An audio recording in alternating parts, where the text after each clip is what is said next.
রাজবাড়ী ও ঝিনাইদহ দিয়ে বয়ে গেছে গড়াই নদ।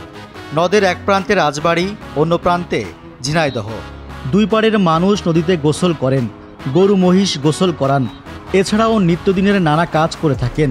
কিন্তু কয়েক সপ্তাহ ধরে নদীতে কুমির দেখা যাওয়ায় দুই পাড়ের বাসিন্দারা আছেন আতঙ্কে। স্থানীয়দের দাবি, প্রতিদিন সকাল, দুপুর ও বিকেলে 1টি থেকে 3টি পর্যন্ত কুমির একসঙ্গে ভেসে ওঠে। বেশিরভাগ সময় রাজবাড়ির সীমান্তে দেখা যায় কুমির, মাঝে মাঝে ঝিনাইদহের দিকেও দেখা যায়। নদীতে নামতে আতঙ্কে থাকলেও কুমির দেখতে প্রতিদিন দুই পাড়ে বহু মানুষ ভিড় করেন। এটা ছেলেপেলেরা অনেকেই গোসল করতে যায়, দেখার পরে মানুষ বলা বলি করে, অনেকেই পছন্দ করে না বা মনে করে না মিশিয়ে কথা কি দেখেছে না দেখেছে, এরকম বলা বলি ধরে 1-2 মাস ধরে হচ্ছে।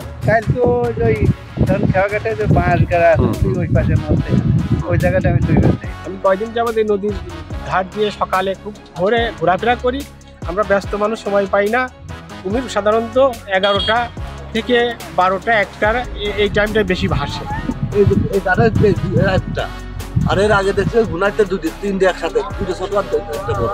কুমিরের ব্যাপারে সবাইকে সতর্ক করতে রাজবাড়ী পাংশা উপজেলা প্রশাসন থেকে এলাকায় মাইকিং করা হয়েছে। বন বিভাগ থেকে সতর্কীকরণ বিজ্ঞপ্তি লেখা সংবলিত লাল কাপড় নদীর পাড়ে টানিয়ে দেওয়া হয়েছে। 15-20 দিন আগে উপজেলা যে কর্পমাজাল ইউনিয়নে গড়াই নদীতে কুমির দেখা যাওয়ার বিষয়টি ওইখানকার ইউনিয়ন পরিষদের চেয়ারম্যানের মাধ্যমে প্রথম জানতে পারি। সে একটা ভিডিও আমাকে পাঠিয়েছিল, ওটাতে স্পষ্ট ছিল না। পরে কিছুদিন আগে একটা ফেসবুকে একটা ভিডিও থেকে আমরা কনফার্ম হয়, স্থানীয়দের একটা ভিডিও থেকে, যে এটা কুমির, এবং এটা কনফার্ম হওয়া মাত্রই আমরা সাথে সাথে বন বিভাগকে জানাই। বন বিভাগ জেলা পর্যায়ে করেসপন্ডেন্স করে। সেখানে জানার পরে তারা ইতিমধ্যে ঢাকা থেকে, মানে ওদের বিভাগীয় যে বন কর্মকর্তা রয়েছেন তাদের কাছ থেকে টিম চেয়েছেন, তারা টিম পাঠাবেন। গড়াই নদীতে আগে কখনো কুমিরের দেখা মেলেনি।